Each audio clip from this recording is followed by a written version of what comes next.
Hi everyone, it's Jennifer from Fiberflux. In this video, I will share with you the basics of arm knitting. Arm knitting is something I've learned how to do recently, and it's a lot of fun, and it's a little bit unconventional in the way you do it. But if you want to try something new and go outside of the box, this is a really fun thing to do. And I also wanted to mention this is a fun activity to do with kids because you make something very, very quickly with your arms. You don't need to use pointing needles or tools or anything like that. And they can make something pretty fast and have something to show off when they're finished. So I have here an arm knit scarf, and I just wanted to talk to you a little bit about the gauge. The gauge of these is, as you can see, is pretty large. It produces a large, loopy, open, meshy type net kind of fabric. And I have here, this is a US 19 knitting needle. This is considered to be a pretty large knitting needle, and 15 millimeters, in case you're wondering. But compared to your arm, suddenly it looks pretty small. So that's why you have this open weave here.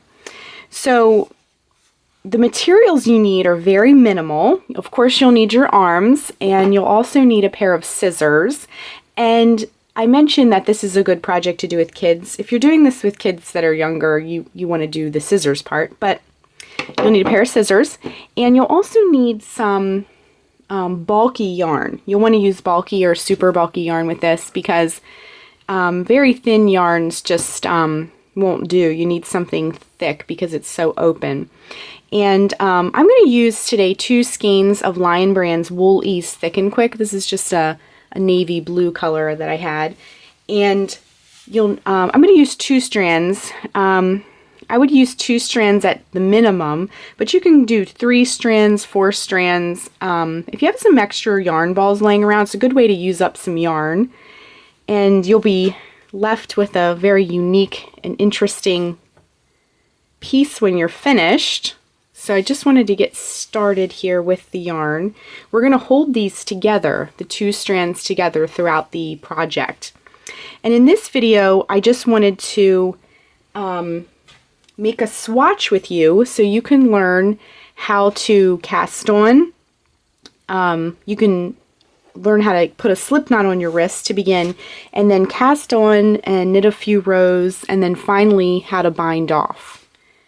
So we're going to get started. You're going to take the 2 strands of yarn and hold them together like I said, and depending on how long you want your piece, how wide you want your piece, will be the number of stitches that you cast on. We're just going to cast on a few because we're going to just make a little swatch. So what I like to do is hold the yarn in my hand like this and just measure arm lengths. So I'm just going to measure like 3 arm lengths because we're just doing, let's do 4 just for good measure. And I'm just going to cast on about 6 stitches just to show you. So the first thing you'll want to do when arm knitting is to put a slip knot on your wrist. So to make a slip knot, and if you're a knitter or crocheter, some of these techniques are going to look kind of familiar to you. However, if you've never knit or crocheted, that's fine too, and we'll go through each step together, and it's very simple, and once you get a few stitches or rows finished, it'll come much more natural. So to make a slip knot, we're going to make a loop like this with our hand, and then hold it with your left hand like that. Then you're going to take a strand and come around the back. And see how I've made a circle with a line through it, like that. Then you're going to take your finger, bring up that strand, like that, and then just tighten. And then you're going to put that on your wrist. Now you'll want to tighten it like a little, sort of like a bracelet, not too loose so it's hanging off, not too tight because you want to get up under there in just a bit. So you're going to have 2 strands hanging down. Well, technically you'll have 4 strands hanging down because you're using 2 strands. But you're going to have what's called your working yarn, and I just got a little tangled here, but you're going to have your your working yarn, which is defined as the yarn that's connected to your yarn balls. That's going to be the yarn that you're going to feed into your piece.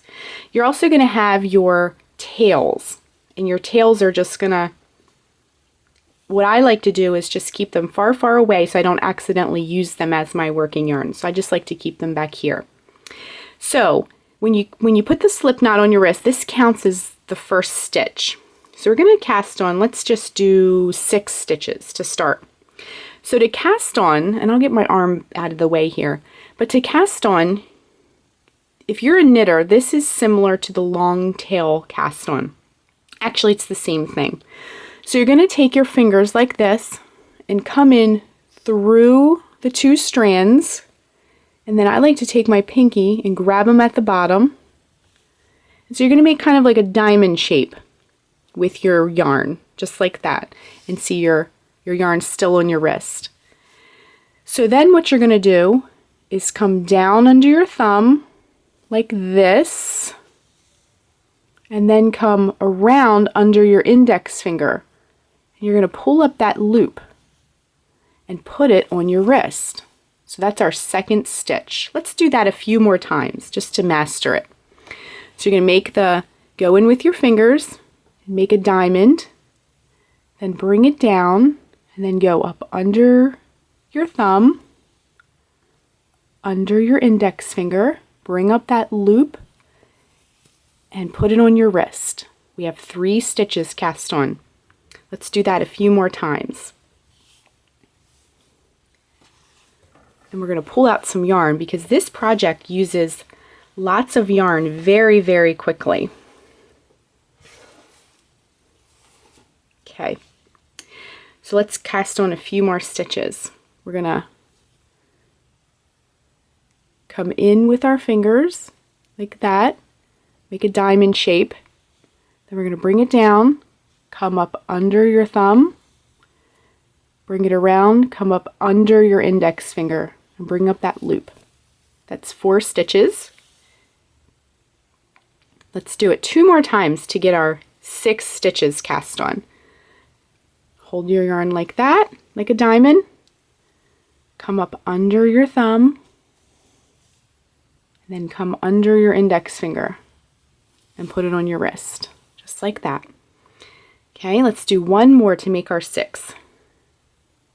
Come in with your fingers, hold it at the bottom, come up under your thumb and under your index finger, just like that. This is similar, like I said, to the long tail cast on in knitting. So now we've cast on our stitches, and let's just double count them. 1, again, we're using 2 strands, so you want to keep them together as a group. 1, 2, 3, 4, 5, and 6. So now we're ready to work our first row. So to work our first row, we'll pull out a little bit more yarn. And what you're going to do is, again, this is our working yarn connected to our yarn ball. So you're going to take the yarn. Now I've seen a few people do this differently. Everybody kind of has their own style, just like knitting and crocheting. Everybody has their own specific way of holding the yarn and orienting themselves with the piece. But what I like to do is take the working yarn and tuck it into this first loop on your wrist. So just tuck it in there like that, and then bring up the loop, just like that. Put it on your wrist, and then grab that working yarn again to kind of tighten it, because you'll want to have good tension. And then you're going to let this loop on this side drop off, just like that. And then you can kind of tighten everything up, just like that. So that's your first stitch. Take the working yarn, tuck it into that loop on your wrist, bring up that loop, put it on your wrist, and let that one drop off, and you can tighten it. Okay, take your working yarn, tuck it into the loop on your wrist, bring up a loop, And then slide this one off your wrist, just like that. You can tighten it up a little bit. You want to keep it a little bit loose, but not so tight that you can't move anything around. Okay, so tuck that into the loop, the next loop on your wrist. Bring that loop up, slip your hand into it, and then let this one fall off, just like that. Then tuck it into the next loop. Put that loop on your wrist and let that loop fall off. As you do this, it'll seem a little bit more natural the more rows that you make.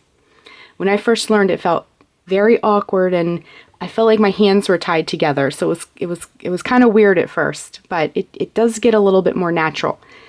So the last stitch, we're going to tuck the loop in, bring it up, put that on our wrist, and then let this one drop. Just like that, okay? So this here, scoot our project out of the way, this here is our first row. So see how it's kind of hanging off like that? So now we're ready to move on to the next row. Now normally with knitting, traditional knitting, you flip the project. You flipped your needles over. But my arms are attached to me, so I can't do that. But the good news is you do it the same exact way for both wrists. And I'll show you how to do that, our next row.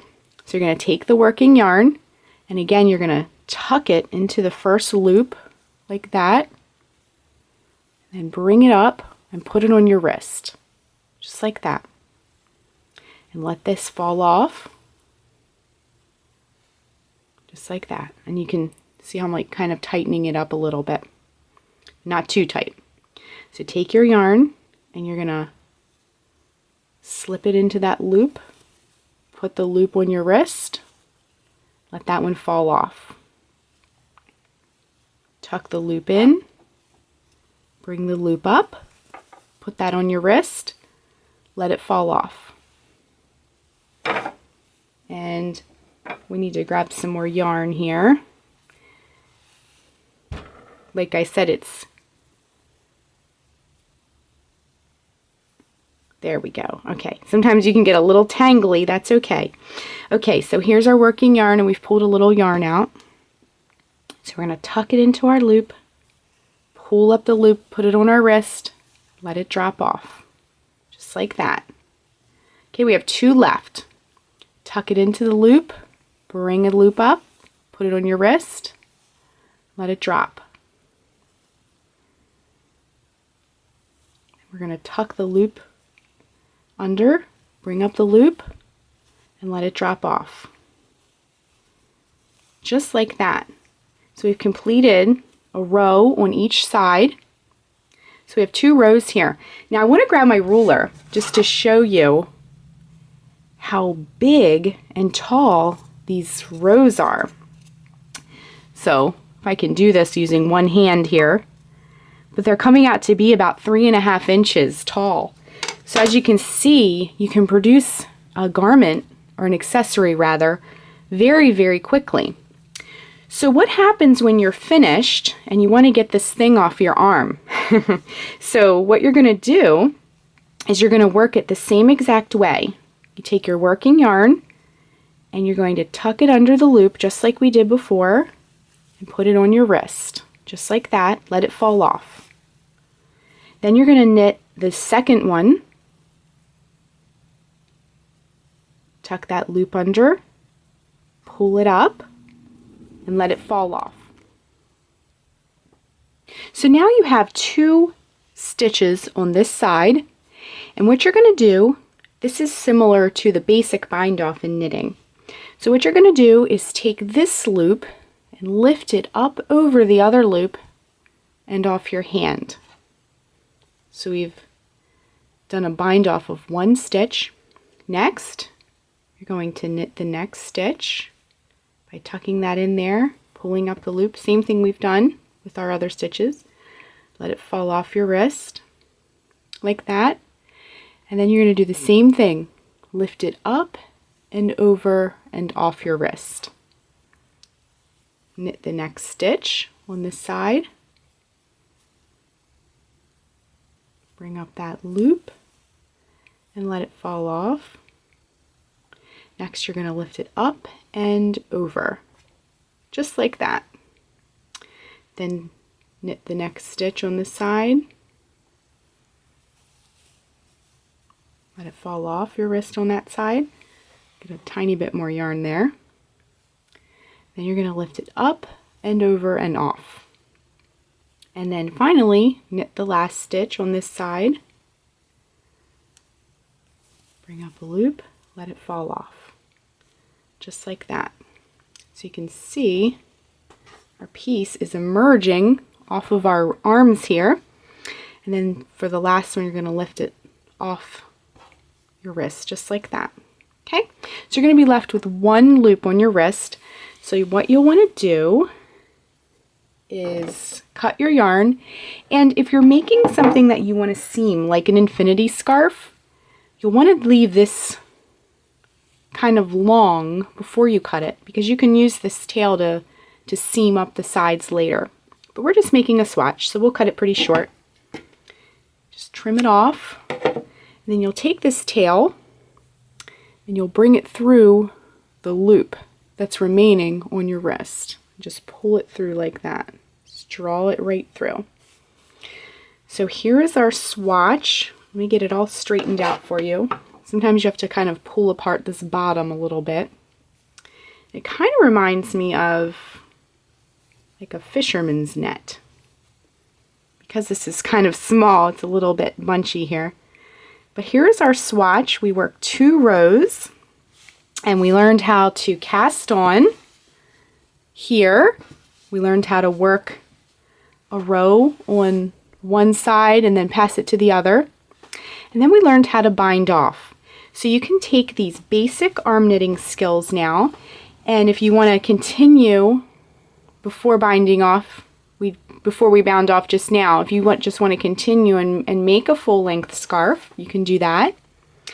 And that is our swatch. And if you keep going, like my scarf here, you'll be left with, let me clear, we have strands of yarn all over the place here. You'll be left with, you can just go as long as you want, and you'll be left with a pretty scarf that you can wear. You can seam the ends and make an infinity scarf. You can put fringe on the end of it and make a traditional scarf. So it's really fun because you can make these in, I would say, under an hour. If you're making something really short, obviously it'll take a lot less time, like a half an hour or less even. And that's it. That's our arm knitting tutorial, the basics. Thanks so much for watching. And I just want to encourage you to definitely go outside of the box and try this skill. It's a lot of fun. It's if you like instant gratification like I do, it's very fast. And be sure and click the red subscribe button to get all the latest Fiber Flux video updates. Thanks again.